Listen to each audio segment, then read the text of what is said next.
Renaud Coupry, président de la CRSA, on a entendu des choses passionnantes. Oui, merci de me faire participer, d'abord de m'avoir invité à cette table ronde. Je suis très sensible. Alors je vais d'abord remercier la Cité des sciences et de l'industrie et puis la Cité de la santé pour la fidélité dans son accompagnement à ce rendez-vous qui maintenant fête sa 9e édition. Remercier Bruno Macquart et toutes ses équipes.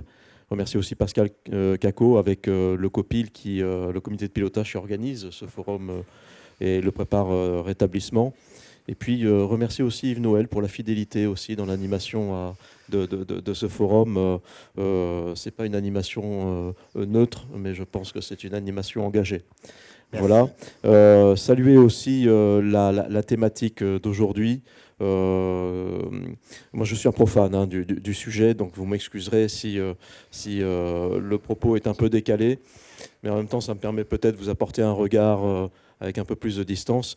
Mais je trouve que cette idée d'aller du collectif à l'individuel est très précieuse. Et surtout, je dirais, cette idée du collectif voilà, me touche particulièrement dans mon engagement. Pourquoi ? Parce que la CRSA, donc, c'est la conférence régionale pour la santé et l'autonomie. C'est une instance qu'on appelle instance de démocratie en santé. C'est-à-dire c'est une instance qui réunit des représentants de toutes les sensibilités d'acteurs autour de la santé, aussi bien des professionnels de santé, établissements de santé, administration de la santé, collectivités territoriales, mais aussi ce qu'on appelle les usagers, pardonnerez l'expression. Et donc cette instance qui est au niveau régional est mise en place au sein de chaque région en France, est positionnée auprès de l'Agence régionale de santé, a une vocation à être consultée sur un certain nombre de sujets, dont la stratégie régionale de santé, mais aussi à mener des réflexions, à proposer des initiatives, à porter des contributions. Nous sommes un peu plus d'une centaine au sein de la CRSA. Donc c'est comme un petit parlement, en fait, avec peu de pouvoir, mais une grande envie. Voilà. Et un petit parlement, on retrouve une déclinaison de ces instances-là aussi au sein des départements et puis au sein des établissements de santé. La démocratie en santé existe aussi à travers les conseils de vie sociale qui essayent de se mettre en place dans le médico-social ou les commissions des usagers dans les établissements de santé. Quand on est engagé dans une institution comme ça, c'est pas par hasard. Ce que je constate au sein de la CRSA, c'est la richesse de la bonne volonté de ses membres. Nous arrivons de tous horizons, de toutes sensibilités, et pourtant, il y a une grande envie de s'engager. Ce que je constate aussi, c'est qu'au sein de la commission permanente, qui est l'équivalent du bureau de la CRSA, composé d'une quinzaine de personnes, nous avons tous, finalement, ou presque tous, des histoires et des fragilités que nous portons et qui ont un trait un lien avec la santé. La CRSA a été amenée donc, il y a 1 an à peu près, à formuler un avis sur le projet régional de santé, qui est donc la stratégie pour 5 ans de la santé en Île-de-France. Et puis, nous avons aussi un certain nombre de thématiques que nous souhaitons porter, faire émerger, sur lesquelles nous souhaitons alerter aussi. Et je vais dire, ce ne sont pas les thématiques que vont porter les syndicats hospitaliers ou syndicats médicaux habituels, les fédérations, les unions régionales, etc. Parce que ça, elles savent très bien les faire, en fait, par elles-mêmes. Donc on va faire comme au rugby, on va saisir les intervalles. C'est-à-dire des sujets qui sont peut-être mal captés et essayer de travailler là-dessus. C'est comme ça, par exemple, qu'il y a pas mal d'années, a été créé le groupe régional de santé mentale à l'initiative de l'ARS. Je vais dire, et Dieu sait à quel point la santé mentale a besoin de retrouver une place prioritaire dans les problématiques et stratégies de santé. Et c'était un peu précurseur à l'époque de mettre en place ce groupe régional de santé mentale. C'est aussi, donc, il y a 9 ans qu'a été créé à l'initiative de Tim Grayson le forum rétablissement, initiative aussi tout à fait précurseur. Et puis avec une approche vraiment intéressante par le mélange en fait des horizons des uns des autres, hein, aussi bien professionnels, administration, que personnes concernées elles-mêmes par les troubles psychiques ou la santé mentale. Et puis nous avons aussi défendu, mais ce n'était pas très difficile sur le PRS qui a été voté il y a 1 an, nous avons beaucoup défendu le fait que la santé mentale soit inscrite parmi les 3 priorités majeures du projet régional de santé. Voilà, donc c'est une priorité prioritaire et je pense que vous avez compris à travers les propos de Sophie Martinon, directrice générale adjointe de l'ARS, que c'est un sujet qui est porté parce qu'il y a une conscience de sa priorité en termes de stratégie de santé, mais je pense aussi qu'il y a au sein de l'administration elle-même des personnes qui sont animées par des valeurs, qui sont citoyennes elles-mêmes, qui sont hommes et femmes elles-mêmes, et qui peuvent être touchées par les sujets que portent notamment des problématiques comme la santé mentale. Je voudrais faire un petit zoom parce que je pense que ça fera écho avec l'esprit dans lequel se déroule le forum aujourd'hui, mais d'une manière générale, les forums qui ont été organisés. Vous dire que l'avis de la CRSA sur le projet régional de santé, qui était un avis quasi unanime, voilà, donc il faut le souligner parce que dans la conjoncture actuelle, porter un avis quasi unanime sur une politique de santé, ça veut dire qu'on est allé chercher les uns et les autres très loin, en fait, les racines ou les sources de cet avis. Et on savait qu'il fallait, face à l'urgence de la situation, non pas jouer le jeu de la polémique, mais au contraire jouer le jeu de la solidarité.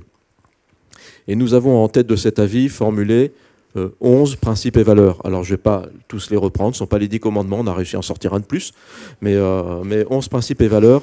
Mais vous en rappelez quelques-uns quand même, parce que ça fait écho avec les valeurs qui vous animent vous-même, et puis aussi avec le sens des valeurs dont parlait tout à l'heure Eric. La santé est un bien commun.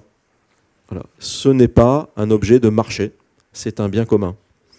Et notre prix Nobel d'économie française, Esther Duflo, rappelle que quand on veut agir sur le bien commun, les études économiques partout dans le monde montrent qu'il faut conjuguer deux choses, l'action publique et l'action des acteurs du terrain, ce qu'on appelle les communs. Voilà.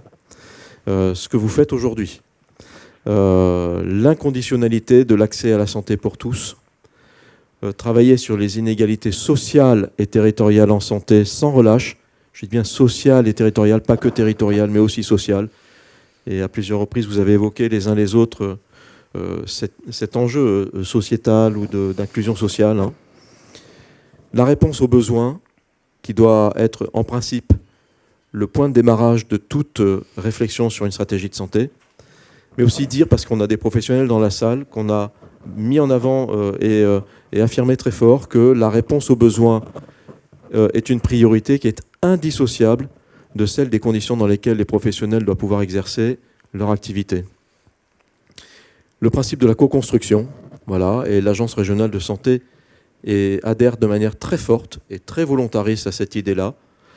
Et puis l'approche territoriale, donc se rapprocher des réalités de ce que vous vivez, parce que je pense que vivre un trouble psychique dans le 93, ça ne renvoie pas tout à fait aux mêmes choses que de le vivre dans Paris intramuros ou de le vivre dans la Creuse. Voilà, il y a des réalités différentes et il faut savoir aussi en tenir compte. Et enfin, même si on peut se dire c'est facile, c'est un peu la tarte à la crème de ce genre de grands principes et valeurs, on a rappelé la place de l'éthique et de l'humain. Et je pense qu'il faut savoir assumer le fait de dire que l'humain est important, qu'il est même prioritaire, et que quand on a des discussions, notamment avec l'Agence régionale de santé, certes ce sont des discussions très techno, des discussions de gestion, mais que l'humain n'est pas la préoccupation de celui qui a du temps à perdre, mais que l'humain est le socle de tout le reste. Souligner qu'en Île-de-France, je ne sais pas comment ça se passe dans les autres régions, mais en Île-de-France, on a la chance d'avoir en particulier avec l'Agence régionale de santé, aussi bien au niveau régional que dans les territoires, une qualité de dialogue et d'écoute qui est tout à fait louable et qui montre que il y a au sein de l'administration des personnes qui portent aussi un engagement. Et puis nous avons de temps en temps des discussions qui nous conduisent à rappeler que l'État n'est pas au service de l'État, mais que l'État est au service de la cité et de ceux hommes et femmes qui sont dans la cité.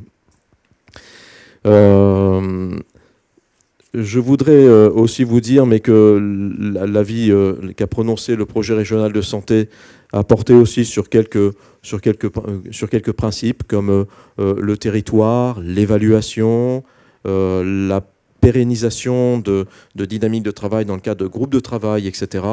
Et que tout cela, ça s'est conclu il y a quelques semaines, par un contrat de méthode qui est une initiative innovante. C'est la première région qui conclut un contrat de méthode en Ile-de-France, signé entre l'ARS et la CRSA, et qui vise à ce que tout le travail, toute la dynamique qu'il y a eu dans la préparation de la stratégie de santé pour ces 5 prochaines années, elle se continue au sein notamment des groupes de travail qui a été mis en place, qui préexistaient ou qui avaient été mis en place. Voilà. Et ça, c'est quelque chose de tout à fait nouveau, c'est de ne pas s'arrêter et laisser ensuite les technos reprendre la main, mais de continuer ce dialogue en permanence.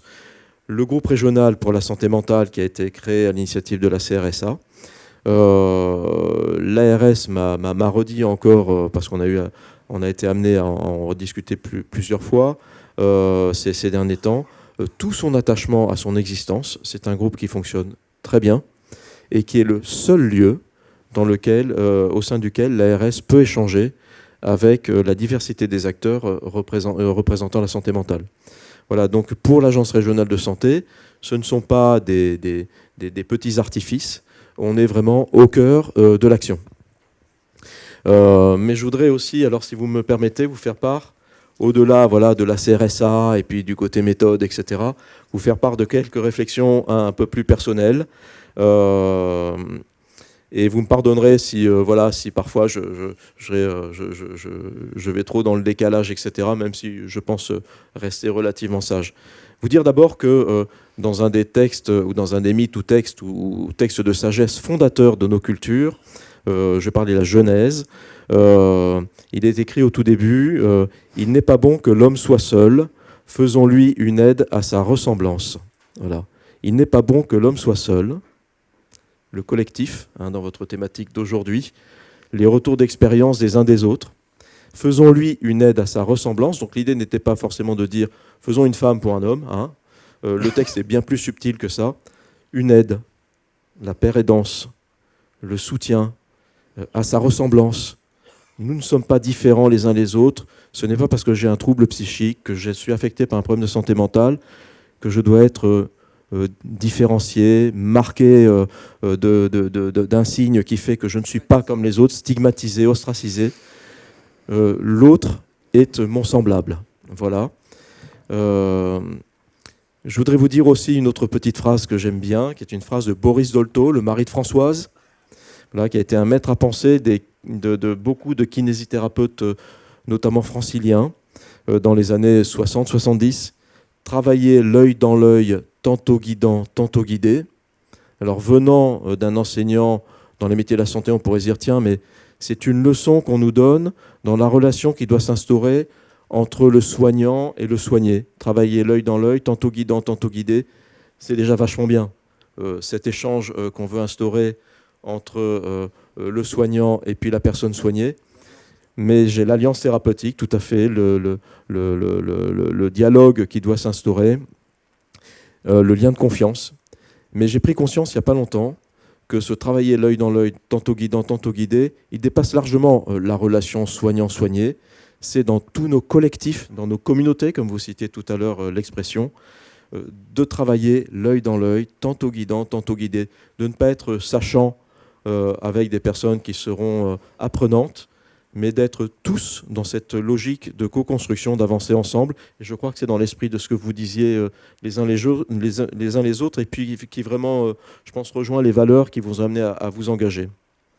Vous dire aussi que dans les réflexions personnelles, nous sommes face à des enjeux de complexité. Le système de santé est un système qui, dans sa nature même, est d'une immense complexité. Alors Edgar Morin traduisait la complexité comme étant un ensemble tellement vaste, réunissant tellement d'éléments et avec tellement d'interactions qu'on ne peut pas l'embrasser d'un seul regard, d'une seule analyse, on ne peut pas le réduire en une équation. Voilà.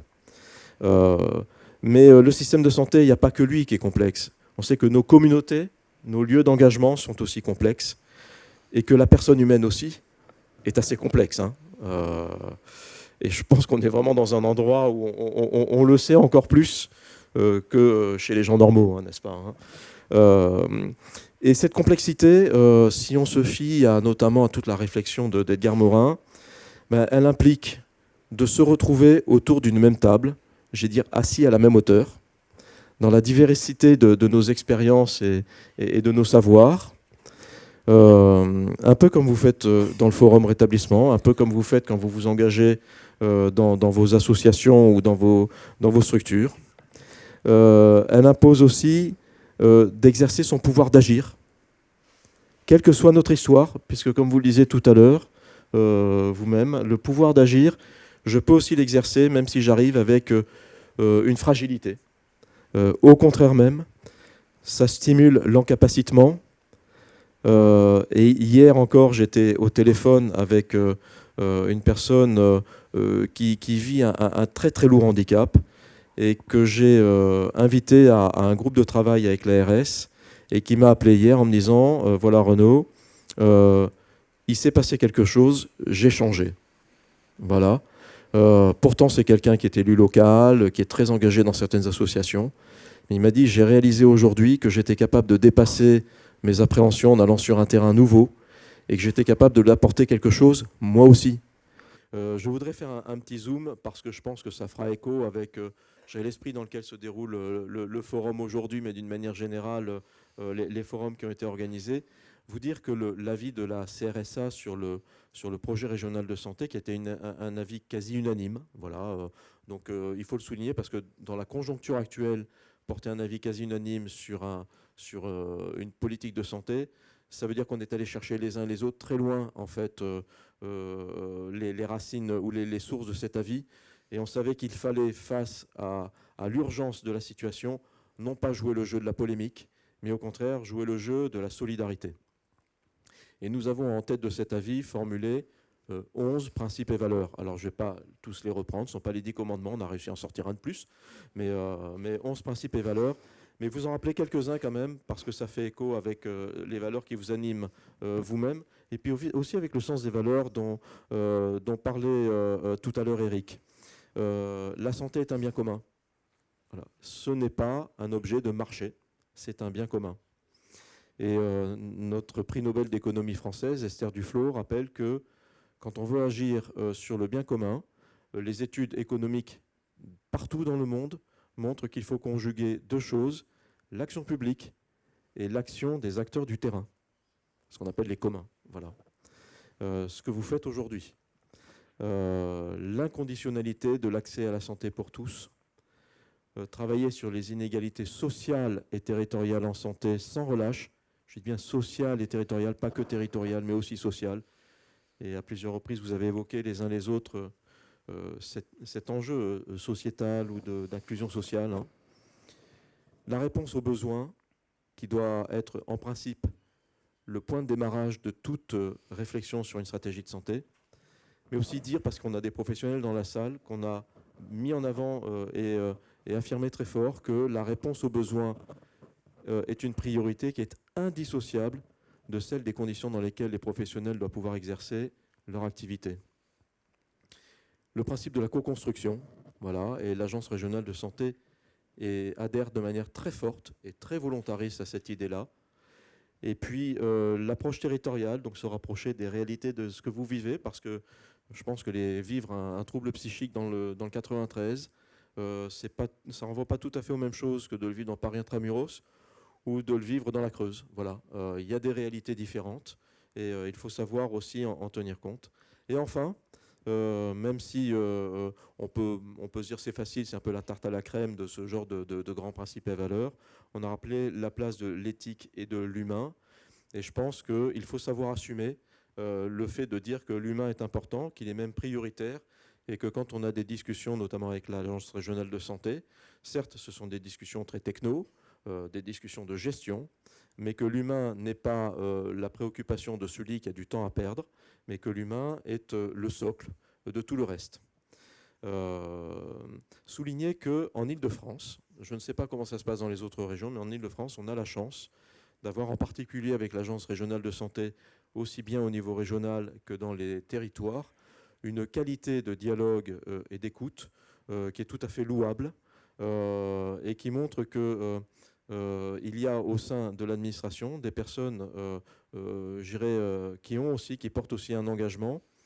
Et puis nous avons de temps en temps des discussions qui nous conduisent à rappeler que l'État n'est pas au service de l'État, mais que l'État est au service de la cité et de ceux, hommes et femmes, qui sont dans la cité.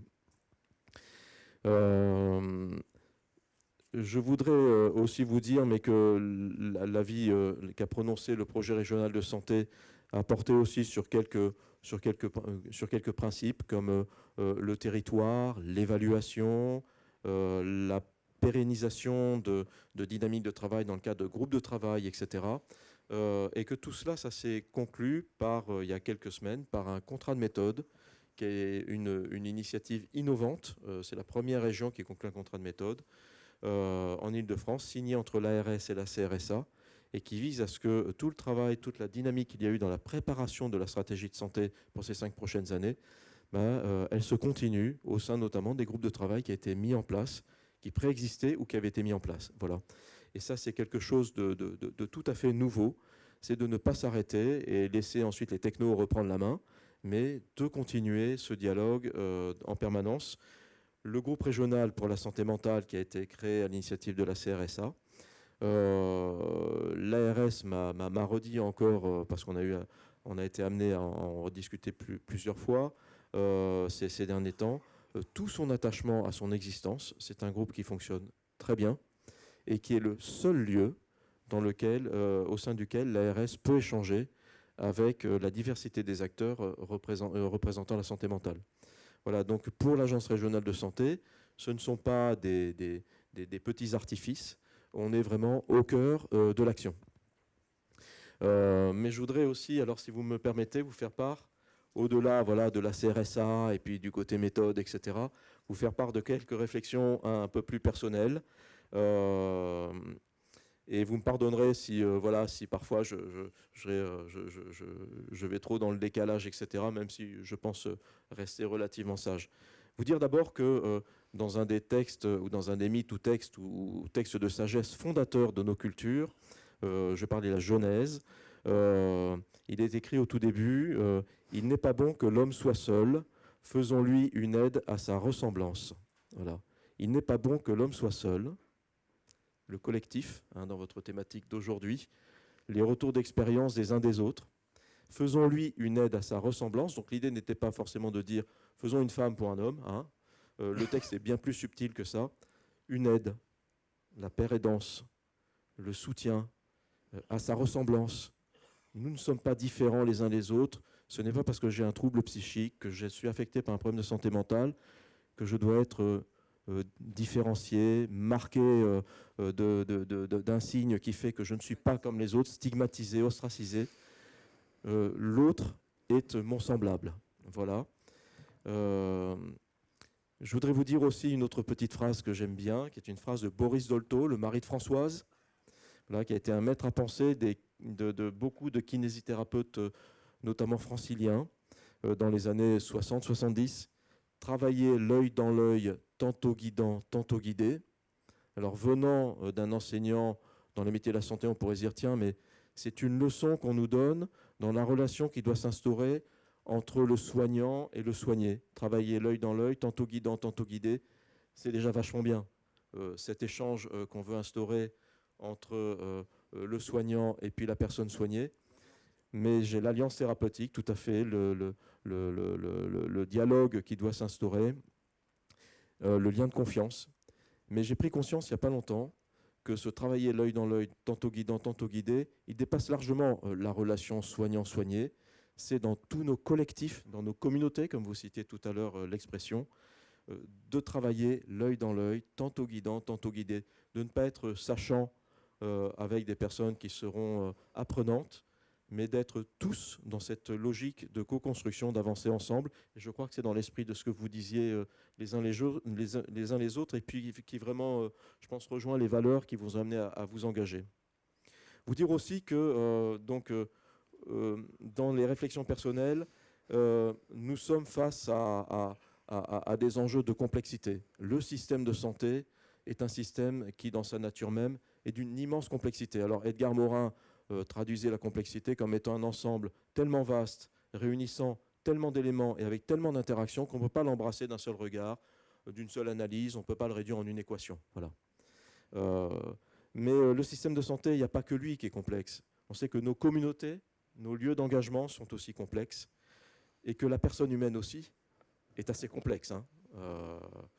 Et je pense qu'on est vraiment dans un endroit où on le sait encore plus que chez les gens normaux, hein, n'est-ce pas, hein.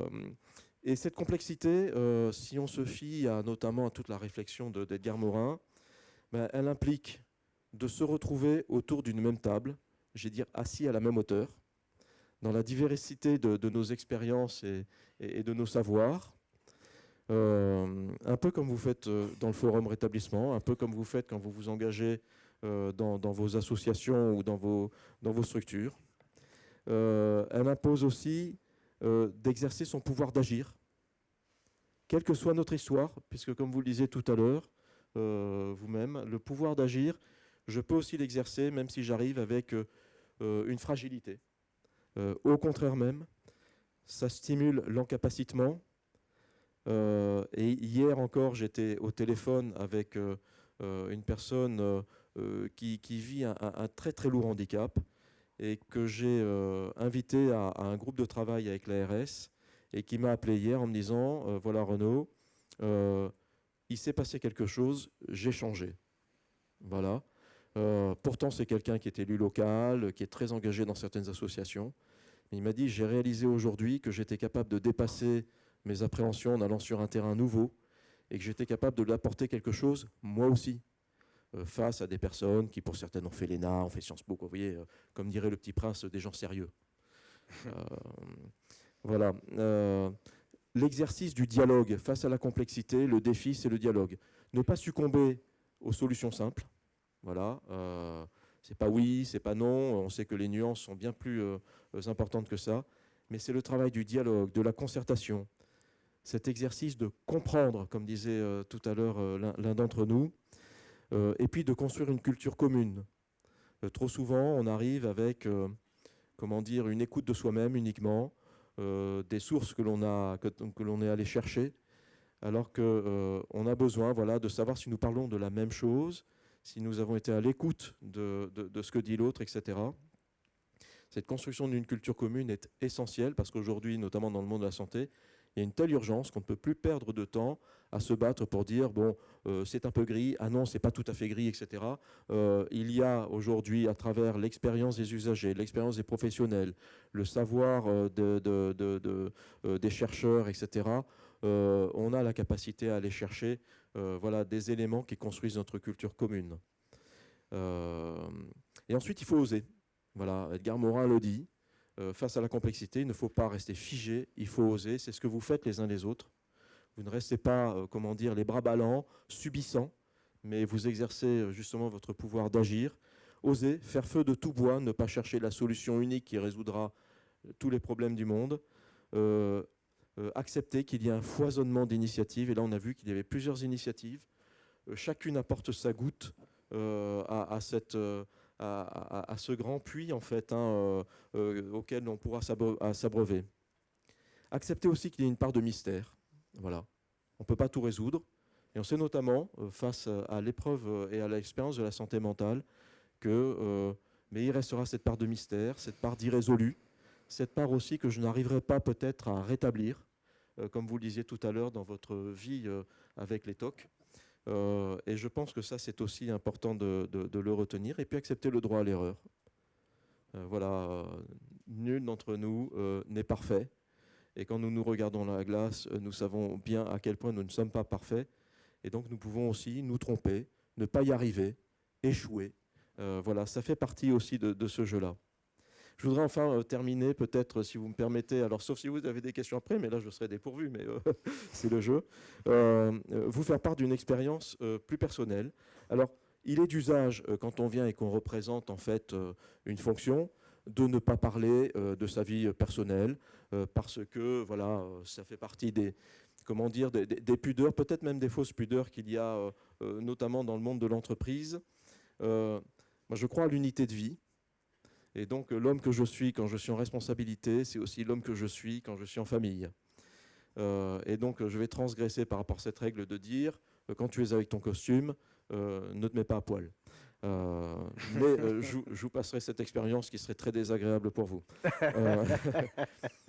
Vous dire que j'ai été extrêmement sensible en fait au témoignage d'Estelle et Marina au tout début, parce que j'ai aussi, dans mon enfance, vécu quelque chose qui en est assez proche. Donc ça a fait des échos, et je me suis dit, ben voilà, moi quand j'étais jeune, je n'ai pas eu la chance d'avoir accès à des solutions d'entraide, parce qu'à l'époque, ça n'existait pas. Voilà. Je n'ai pas eu la chance de vivre cette expérience où il y a de la reconnaissance de ce que vit la personne touchée elle-même, mais aussi son entourage. Et puis, j'ai vécu, comme vous le vivez tous, en fait, mais c'était probablement encore plus prégnant à l'époque, le fait que les regards sont fermés, qu'on occulte, que c'est un tabou, qu'il y a un déni, et donc qu'on se retrouve peut-être parfois plus seul, mais il n'est pas bon que l'homme soit seul. Et donc vous dire que j'ai le sentiment quand même que même si le monde n'est pas parfait aujourd'hui, on avance. On avance. L'administration ne fait peut-être pas toujours son boulot. Les associations, parfois, bon, on se frite entre membres du conseil d'administration. Peut-être pas dans toutes, mais voilà. Dans les entreprises, parfois aussi, il peut y avoir des différends, etc. Mais on avance. Des forums comme forum d'établissement nous permettent à la fois de constater qu'on avance et puis de sortir complètement reboosté en se disant, voilà, ça donne envie de continuer. De mon expérience personnelle, j'ai nourri, comme je pense la plupart d'entre vous qui... je pense qu'on est un très grand nombre à traverser des expériences où il y a eu des moments fragiles, à la fois de la révolte, mais aussi un sens de l'engagement. Et Eric en parlait aussi de cette importance de l'engagement. Faites-vous du bien, engagez-vous. Et je pense que si je suis à la CRSA, comme la plupart des membres de la CRSA, si vous êtes ici aujourd'hui, soit sur l'estrade, soit assis sur vos sièges, c'est aussi parce que vous avez envie de vous engager au service de quelque chose qui peut-être parfois vous révolte, mais qui aussi vous donne envie de donner, vous donne envie de rencontrer, vous donne envie de croire que l'autre n'est pas un enfer, mais qu'il est aussi une possibilité d'être plus heureux, un accès au bonheur. Voilà. Et au sein de la CRSA, nous avons, et ça fait un peu écho, et c'est pour aller un petit peu plus loin que le sujet d'aujourd'hui, nous avons un sujet que nous allons commencer à aborder en décembre, qui est le sujet des jeunes et de la santé. Voilà. Donc on n'est plus tout à fait dans la santé mentale, mais j'ai senti aujourd'hui à travers plusieurs interventions, soit l'intervention de nos deux jeunes, soit aussi l'intervention qui disait mais ça aurait été bien si ça avait pu être pris en charge plus jeune. L'enjeu de la santé et des jeunes, et à la fois pour travailler sur des thématiques de santé publique, je dirais que l'on peut bien repérer, notamment les enjeux de santé mentale et de troubles psychiques, mais aussi d'autres. Par exemple, dans le Val d'Oise, on travaille sur le sommeil des jeunes, mais aussi aller plus loin. Je n'ai pas dit la santé des jeunes, j'ai dit les jeunes et la santé, parce que les jeunes d'aujourd'hui sont les adultes de demain. On sait à quel point les jeunes d'aujourd'hui subissent beaucoup de fragilité. Et donc dire qu'on veut aussi les accompagner et faire prendre conscience qu'il ne faut pas subir et faire une espèce de fatalité de ce qui n'aille pas très bien aujourd'hui pour une grande part, mais essayer d'agir pour que des choses puissent quand même se rétablir. Et par exemple, donc nous avons dans le Val d'Oise un travail que nous menons en lien avec l'éducation nationale, dans le cadre du Conseil national de la refondation, qui vise à construire un parcours sur la santé pour les jeunes au collège, à travers plusieurs modules. Donc on aura des modules de santé publique type sommeil, nutrition, bouger, etc. Mais nous aurons aussi des modules sur prendre soin de son prochain, ou bien s'engager pour la santé, que ce soit pour devenir professionnel de santé, ou engagé au sein d'associations ou d'autres collectifs. Je voudrais terminer, puisqu'il faut bien terminer, pour vous dire que souvent les problèmes de santé, et en particulier les problèmes de santé mentale et de troubles psychiques, c'est vécu comme un joug qu'on a apporté, le sentiment souvent de ployer sous le joug, et vous l'avez très bien exprimé les uns les autres, que ça pèse quand même. Et en même temps, on est invité, en allant à la rencontre de l'autre, en construisant des collectifs, à porter ensemble un même joug. Mais je ne vais pas m'arrêter là. Pourquoi ? Parce que le mot joug, ce n'est pas un fardeau en fait. Le mot joug, ça vient de la Mésopotamie, donc de la culture la plus ancienne de l'humanité, d'une ville qui s'appelait Zeugma. Et cette ville a été caractérisée sur l'Euphrate par le fait qu'il y avait un pont. Et donc le joug, c'est le pont, c'est ce qui nous lie. Voilà. Donc voilà, c'est pas toujours facile de porter ensemble une épreuve, mais c'est aussi ce qui nous lie. Et voilà, et je vous souhaite, vous, Forum Santé Mentale, Forum Rétablissement, de continuer de favoriser la construction de ponts entre nous.